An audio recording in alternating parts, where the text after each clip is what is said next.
ಮಂಗಳೂರಿನಲ್ಲಿ ಕಳೆದ ವರ್ಷ ಸಂಭವಿಸಿದ ಕುಕ್ಕರ್ ಬಾಂಬ್ ಸ್ಫೋಟ ಪ್ರಕರಣದ ಸಂಚು ರೂಪಿಸಿದ ಐಸಿಸ್ ಉಗ್ರಗಾಮಿ ಸಂಘಟನೆಯ ಸಂಚುಕೋರ ಕರ್ನಾಟಕದ ಶಿವಮೊಗ್ಗ ಮೂಲದ ಅರಾಫತ್ ಅಲಿ ಕೊನೆಗೂ ಸೆರೆ ಸಿಕ್ಕಿದ್ದಾನೆ.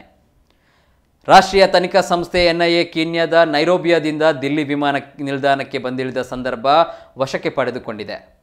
ಭಾರತದಲ್ಲಿ ಭಯೋತ್ಪಾದಕ ಕೃತ್ಯಗಳನ್ನು ನಡೆಸುವ ವಿದೇಶಿ ಮೂಲದ ಇಸ್ಲಾಮಿಕ್ ಸ್ಟೇಟ್ ಐಸಿಸ್ ಸಂಚು ವಿಫಲಗೊಳಿಸುವಲ್ಲಿ ಇದು ಮಹತ್ವದ ಹೆಜ್ಜೆಯಾಗಿದೆ ಎಂದು ಎನ್ಐಎ ಹೇಳಿದೆ. ಅಲಿ 2020ರಿಂದ ಐಸಿಸ್ ಮೂಲಕ ಭಯೋತ್ಪಾದಕ ಕೃತ್ಯ ಆಯೋಜಿಸಿದ್ದ. ಆಗಿನಿಂದ ಈತ ತಲೆಮರೆಸಿಕೊಂಡಿದ್ದ. ಆತ ಐಸಿಸ್ನ ಭಾರತ ವಿರೋಧಿ ಭಯೋತ್ಪಾದಕ ಅಜೆಂಡಾಗೆ ಕುಮ್ಮಕ್ಕು ನೀಡಲು ವಿದೇಶದಿಂದಲೇ ಕಾರ್ಯನಿರ್ವಹಿಸುತ್ತಿದ್ದ ಎಂದು ಎನ್ಐಎ ತಿಳಿಸಿದೆ. ಅರಾಫತ್ ಅಲಿ ಕರ್ನಾಟಕದ ಶಿವಮೊಗ್ಗ ನಿವಾಸಿಯಾಗಿದ್ದು, ವಿದೇಶದಿಂದ ಕೆಲಸ ಮಾಡುತ್ತಿರುವ ಮುಸ್ಲಿಂ ಯುವಕರನ್ನು ಗುರುತಿಸಿ ಅವರ ಮನಪರಿವರ್ತನೆ ಮಾಡಿ ಐಸಿಸ್ಗೆ ಸೇರಿಕೊಳ್ಳುವಂತೆ ನೋಡುವುದು ಈತನ ಕೆಲಸವಾಗಿತ್ತು.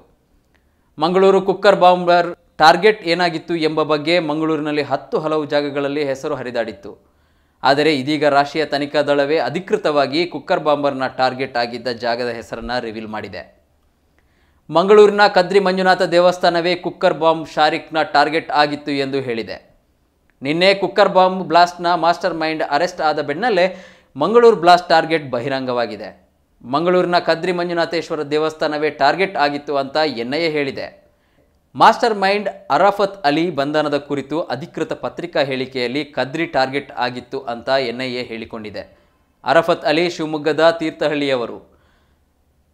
ತೀರ್ಥಹಳ್ಳಿಯಲ್ಲಿ ಸಹ್ಯಾದ್ರಿ ಪಾಲಿಟೆಕ್ನಿಕ್ ಕಾಲೇಜಿನಲ್ಲಿ ಎಲೆಕ್ಟ್ರಾನಿಕ್ಸ್ ಡಿಪ್ಲೊಮಾ ಮುಗಿಸಿ ದುಬೈಗೆ ತೆರಳಿದ್ದ.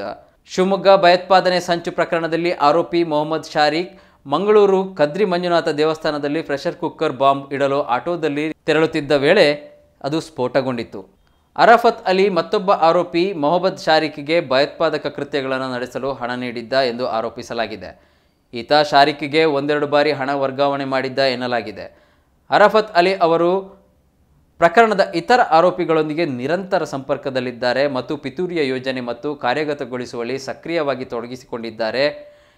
ಎನ್ಐಎ ಪ್ರಕಾರ 2022ರ ಮಂಗಳೂರಿನಲ್ಲಿ ವಾಲ್ನಲ್ಲಿ ಉಗ್ರಗಾಮಿಗಳ ಪರ ಗೋಡೆ ಬರಹದಲ್ಲೂ ಇವರ ಕೈವಾಡ ಇದೆ ಎಂದು ಹೇಳಲಾಗಿದ್ದು, ತನಿಖೆ ಮುಂದುವರೆದಿದೆ.